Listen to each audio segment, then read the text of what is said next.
Hey guys, welcome back to Shane's Electronics Lab. Today I am going to showcase a new component that I have installed in my system after I discovered that my control panel here acts like an automated power management system.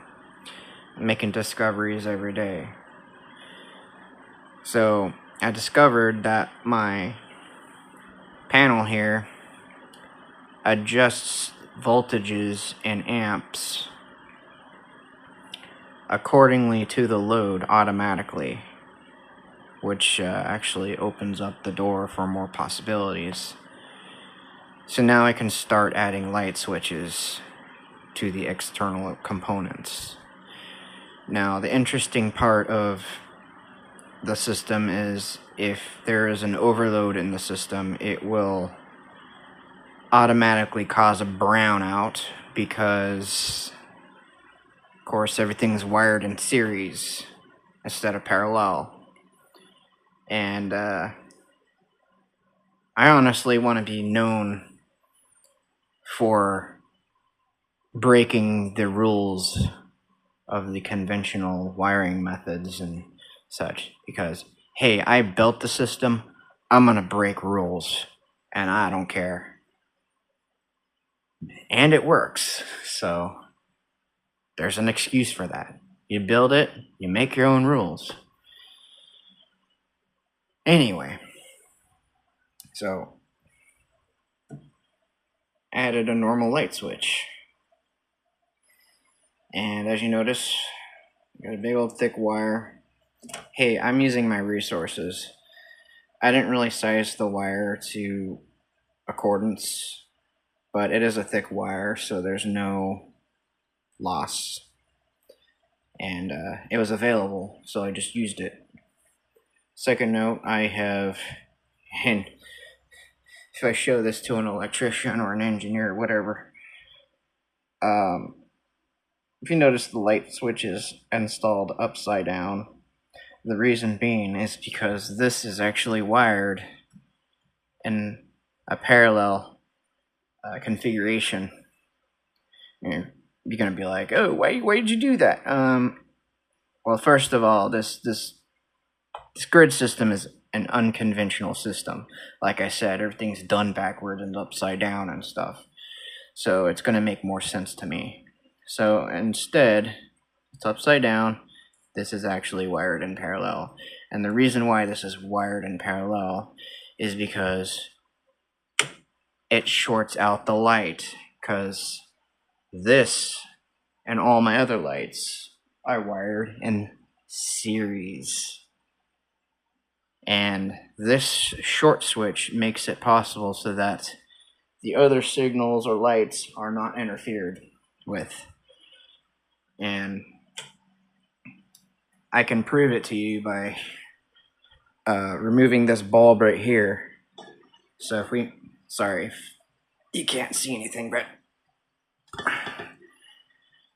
I'm going to remove this bulb right here and all the lights die. So that's proof. That's a little bit bright because of the capacitor, but as you can see, it is in series. And when I flip this switch, kills the light, but nothing's interrupted over here. And that's what I was aiming for. It's also a smart diagnostics tool. So say like a bulb dies and you have a whole blackout because you're in series here. Okay, well, walk up to the light switch. Hey, turn them all off. Then go to each light switch and go, okay, does this work? Yeah, it works. Go to the next light switch. Turn it on. Hey, does this work? Okay. Go to the next one. Switch it on. Oh, there's your problem. Okay, replace it. But you have to replace it with the light switch off. So that's the only differences. Okay. So, over here, I'm going to show you the gauges.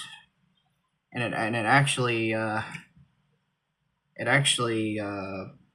monitors the load changes and it automatically adjusts the voltage and amperage as needed for loads. So right now it's at 5.34. I don't know if you can see it. You can only see the 5 because the screen's a little bright.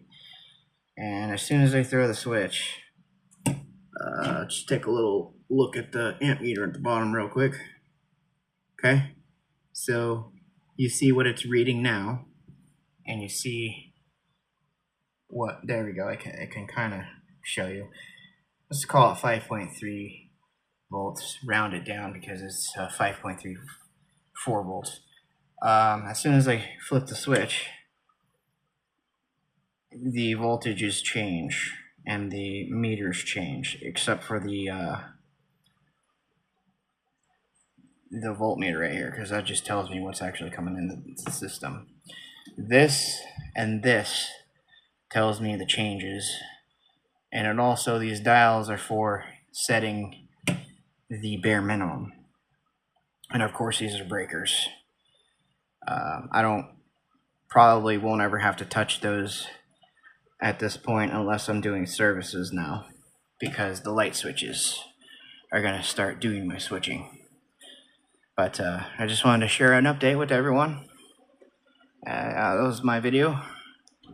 Please comment, rate, subscribe, share. That would help me a lot. Shane out. Thank you for watching.